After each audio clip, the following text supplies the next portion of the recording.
Wow, what an experience. I recently got back, yesterday actually, from 4 nights out in a forest near a national park up north and east. I've forgotten the name because sometimes names just aren't quite important, and especially so when you're trying to find yourself in solitude out in the bush. It was a friend's farm, property. Not farm, sorry, that's definitely the wrong word. And it was a really magical experience. But at the same time, it just was. It wasn't especially different from my time now that I've returned, and even in some ways it wasn't especially different to my crazy time when I was over in Europe, which you may or may not know about, and I plan to speak about in the future. Essentially, what the biggest thing I got out of that experience was a great acceptance of what is, and a readiness for whatever's to come for me in my life. And that was pretty much what I needed. The morning after I first slept there, I set an intention for my time there, and I said, 1, I'd like to heal and rest, because I was quite sleep deprived and just craved the simplicity of nature, and had been doing so for at least a year. A year of actually planning and saying to myself, I need to spend some time with just me, in solitude, by myself, but definitely longer in subconsciously knowing that that's what I wanted and needed for peace of mind and just general well-being and healthiness. And 2, I'm going to struggle to remember these. I did write them down, but it's nice to remember things straight from your head. 2, I wished for... I set my intention for a rediscovery of my inner rhythm. And that can mean a lot of things for anyone, as most words can. But for me it meant I wanted to just develop and reconnect with a bit of a habit and just daily rhythm of wake up. For me that included, there was a pond, or a lake, a small lake, on the property that I swam in every day and twice on Friday and Saturday.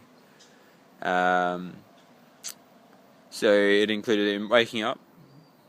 I'll run you through my general day, minus the alterations that occurred. Wake up slowly when the sun eventually got to me. Go jump in the lake in my birthday suit, which is pretty great. God, why is it so difficult to say nude, naked, body?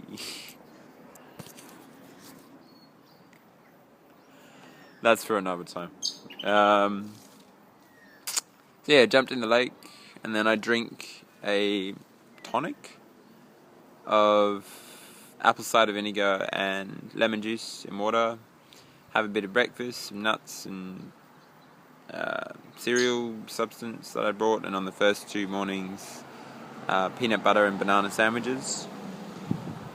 And then I'd brush my teeth, which I'd partially been neglecting for a long time and just allowing to happen whenever it feels right. I've met some people who have pointed out how in the past we would use chewed on bits of a stick, like particular sticks that's sinewy and you can just kind of squeeze in and through your teeth.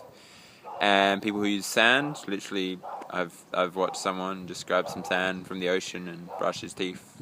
Who would just use their fingernails, and that it sunk into my head and made me ponder the act of using a toothbrush, this piece of plastic which we thrust into our mouth at least twice a day, or at least are told to from a young age. And sure, tooth cleanliness is important, but it's also weird to stick this long plastic protrusion into our mouths. Anyway, I've thought about it a lot and come to the realization that I would like to continue to brush my teeth and do so more regularly as I once did when I was younger. I'm a bit embarrassed. There's someone behind me, but that's alright. And then I just progressed through my day. Be that reading. I did lots of reading. I was rereading the last book in the Eragon series called Inheritance. I read this magical book, which I just finished this morning, but read almost entirely out in that bush, called I Heard the Owl Call My Name. It's a book written in 1967 about an Indian tribe in a village of Kingcome. And I started reading The Year of Magical Thinking by Joan Didion and Stories of a Fire King by another author, which is a collection of short stories and also quite good. Or I would play some guitar, or I would draw, or I would walk, or I would sit and think and contemplate and come to terms with a lot of the things which I've been struggling with and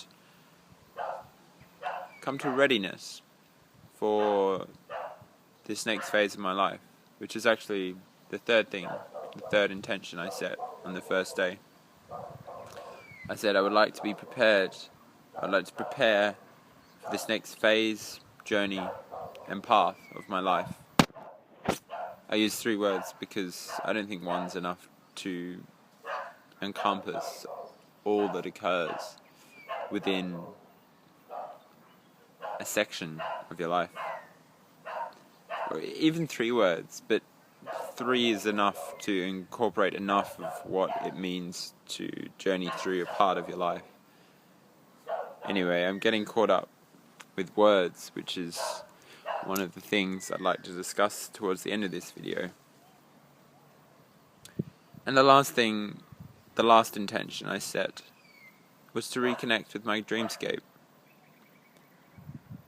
I have a few friends who've really, over the last year, have talked about their dreams, and it's become more prominent in my mind how I really disconnected myself at some point in my teenage life, perhaps through smoking too much weed too regularly, or just a lack of awareness and interest in it, or perhaps certain nightmares that occurred, or fears, and just lack of understandings, which is possibly the greatest fear of all, the things we don't understand, the greatest being death. And I feel I achieved all that, and through that process I came to a great acceptance, as I mentioned earlier. A great acceptance of what is. And since returning to my parents' house, beautiful tree, Moreton Bay fig, I've really realized how powerful it is to just accept what is. Last night there was a lot of frustration and a bit of arguing and tense words thrown around my family, and instead of, as I commonly would before going into the forest, fighting it and being like, no, this is my opinion, this makes sense to me, and why can't you just see the truth of these words and listen? I just acknowledged that this is my parents' house, and I just gotta shut up and listen to what they say sometimes. And so I did. And while it still wasn't a pleasant evening in a lot of ways, I was at peace. I watered the plants. I called the person to say thank you, whose property it was that I stayed on. And then I spoke to my dad, briefly and frustratingly, but in the order that he wanted. And that was okay. This morning, I've really come to terms with how there are friends who, while I terribly miss them and would like to reconnect with them, now is not the right time for that. For a long time, I've sent many messages to certain people and saying, hey, I miss you, I'd like to reconnect. And sometimes they reply, but sometimes their lives are just too busy and they can't. It's not the right time. And that's okay too. So instead of missing those that aren't with me, I'll enjoy the people who are more present and more interested in my life at present. And I'll connect with them. Because there's probably a lot more that I meant and can learn from these people as opposed to the people that I've had in my life for quite a while now. And those people that I miss and have had in my life for quite a while, they're still there. I'll still reconnect with them when the time is right. And we both had the time to appreciate each other's company properly and do so in a way that doesn't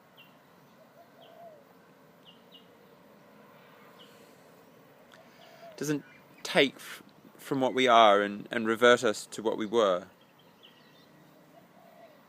I don't know if that makes sense, but these are the words that come to my head. Yeah. Anyway, that's about all I'd like to share from that experience out in the bush. And there was a lot more specifics that occurred that I could talk about.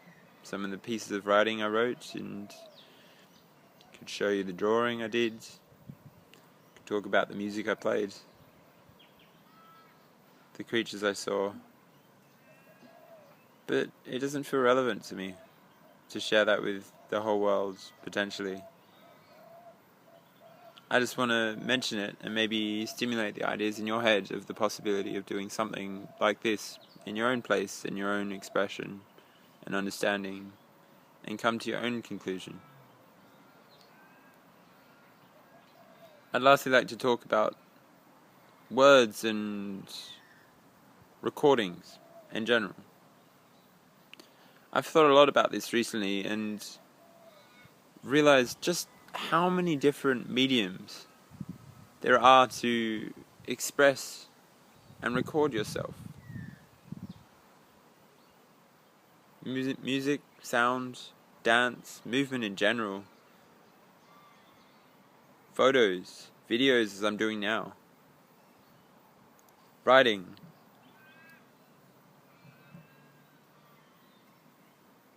Maybe there's not as many as I quite thought, but within those there's so many specifications and specifics and different forms that you can create and alter and play around with.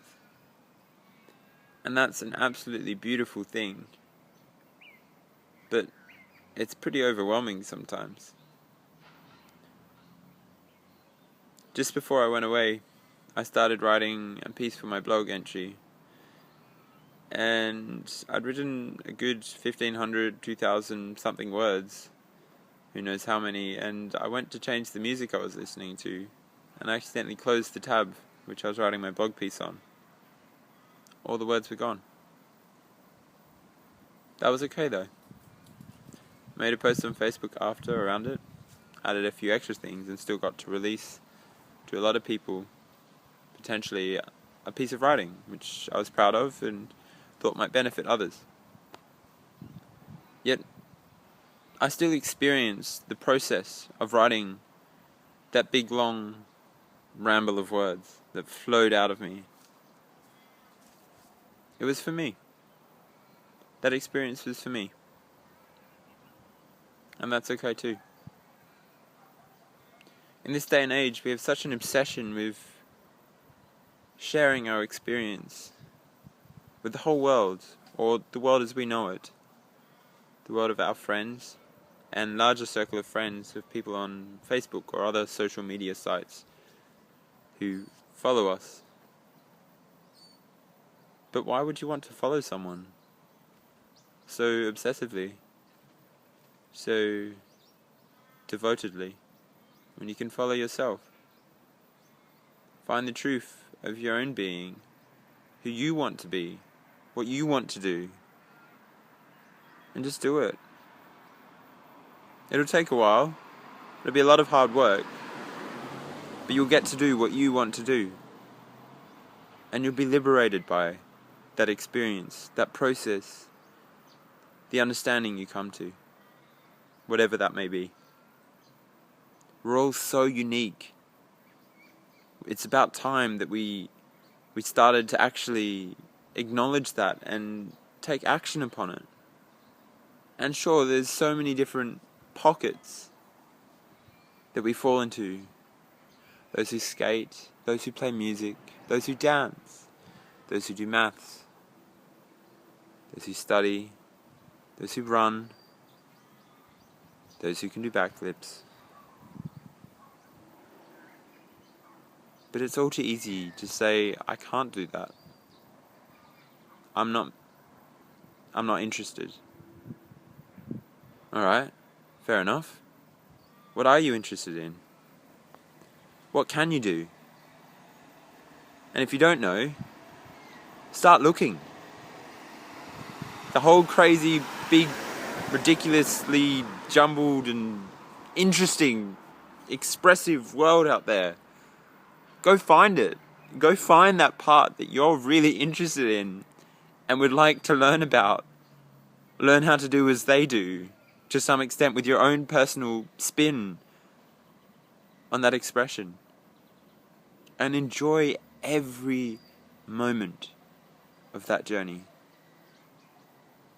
Because even the frustrating, tiring, gut-wrenching, heartbreaking moments, along with the ecstatic, joyous, ridiculous, hilarious, connected moments that you'll experience, they're all part of that journey and beautiful in their own unique way, in that they bring you a gift of learning and experience.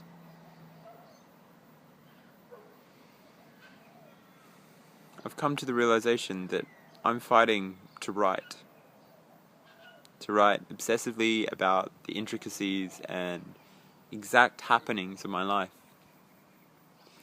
when instead, for so long, the world has been showing me, through my mental thoughts and understandings of the world being reflected into what I see, that I'm really just meant to write some music and songs and start performing, as I've been wanting to for a long time. I need to stop distracting myself with all these other things and first focus on what I truly love.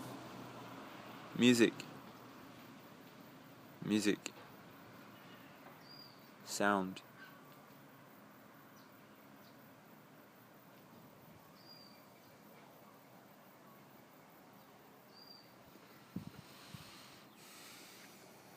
And when the time's right, I'll write. I'll share my thoughts. But I think in a little more of a poetic way. Writing pieces and focusing on a particular issue. Or just poetry. Expressive writing. Instead of obsessively recording my life. And forgetting to stay present and experience the aspects of my life that are happening right now. Peace, love, light, unity. I love you, wherever you are, whatever your situation. Keep striving. Get to your goals. Just don't step on other people in the process, please. There's plenty of people who've done enough at that. Stay strong. Bye for now.